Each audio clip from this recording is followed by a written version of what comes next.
Hancur total. Kata inilah sesuai menggambarkan suasana di Myanmar setelah diguncang gempa dahsyat 7,7 magnitudo pada Jumat 28 Maret 2025. Sejumlah bangunan dan gedung tinggi bangunan bersejarah serta tempat beribadatan roboh. Saking kerasnya, guncangan juga terdampak hingga ke negara tetangga seperti Thailand dan China. Di Thailand dilaporkan sempat terjadi kepanikan warga, bahkan terdapat gedung setengah jadi yang ambruk total. Dari laporan ada sekitar 50 pekerja gedung menjadi korban.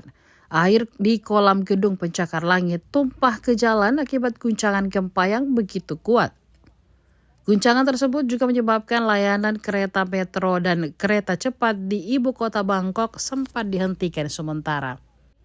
Rekaman dari ibu kota Myanmar, Naypyidaw, menunjukkan kehancuran yang meluas, termasuk sejumlah candi bersejarah dan rumah di wilayah tersebut. Dari informasi pada Sabtu 29 Maret 2025 siang, korban tewas akibat gempa tersebut mencapai 1.000 jiwa. Sementara korban luka-luka sebanyak 2.376 orang. Selain itu dilaporkan pula adanya korban hilang sekitar 30 orang. Pasca gempa dahsyat terjadi, junta militer menetapkan status darurat di 6 wilayah, termasuk di Mandalay, yang menjadi kota terbesar kedua di Myanmar.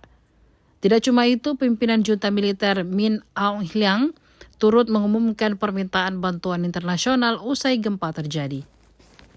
Download Tribun X sekarang, menghadirkan lokal menjadi Indonesia.